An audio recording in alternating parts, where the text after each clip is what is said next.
কেউ যদি মনে করেন আমি মুসলমান, কেউ যদি মনে করেন আমি হিন্দু, আমি আমারটা বুঝে নেবো, আমি আপনাদের একটা কথা বলি, এতটুকুই বলে আমি অন্য প্রসঙ্গে আসবো।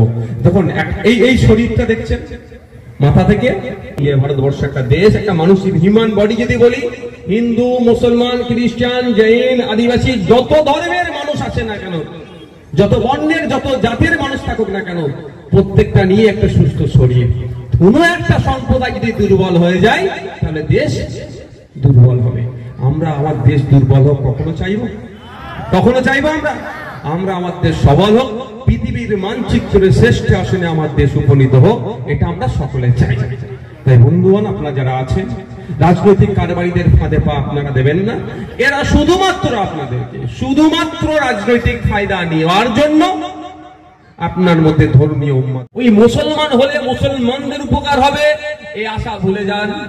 আদিবাসী বিধায়ক হলে আদিবাসীদের লাভ হবে এই আশা ভুলে যান।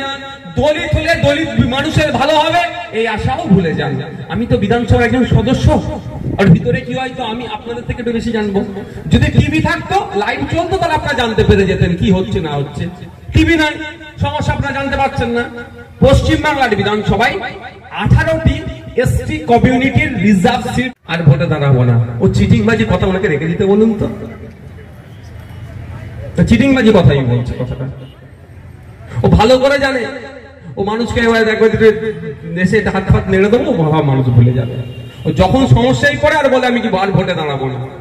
ও ভোটে না দাঁড়াতে পারলে আমি আপনাদের বলি একটা কথা, আমি চ্যালেঞ্জ করে যাচ্ছি, ও না ভোটে দাঁড়ালে ও সিনেমাও আর চলবে না। ওকে দাঁড়াতে হবে এবং শাসকের চাটুকারিতা করতে হবে, এটা বলে যাচ্ছে। ও হিরো, ওই দিলের হিরো, রিয়েল হিরো নয় তো। কালকে যদি অন্য কোন দল আসে, আপনাকে বলে রাখছি মিলিয়ে নেবেন। এখানে এই পাঁশকুড়াতে এখানে এসেছি, আমার রেকর্ড রাখুন ভিডিওটা। আগামী দিনে তো সরকার পরিবর্তন হবে, দেববাবুকে দেখবেন কোথায়? দেখবেন নতুন যে সরকার এসছে তার কোলে উঠে বসে আছে। এদের কাজই হচ্ছে এরকম।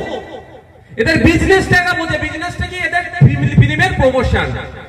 ফিল্মটা কত ভালোভাবে ডিস্টার্ব না হয় বিভিন্ন হলে যাতে চলে।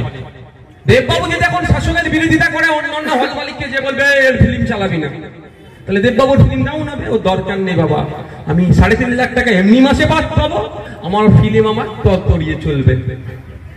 ওদের কথা ভরসা করে আপনি মানে ব্যাঙের ভাষায় এ করে খাল কাটালে হবে? কবে ব্যাংক পিচ্ছাপ করবে তাই পুকুর ভরবে ভাবলে হবে? ভাই, আপনাকে আপনার প্রতিনিধি তৈরি করতে হবে। এবার এই আপনার প্রতিনিধি কি শুধু মুসলমান করলে হয়ে যাবে? কি মনে হয়?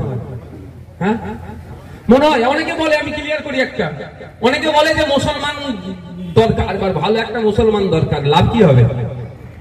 হ্যাঁ, ফিরাদ হাকিম কি ভাই নাম কি? এই ধর্ম কি বলেন? সিদ্দিকুল্লাহ চৌধুরী, আর নামগুলো বলবো? লজ্জা দেবো কাউকে নাকি? লাভ কি আছে ভাই? লাভ কি আছে?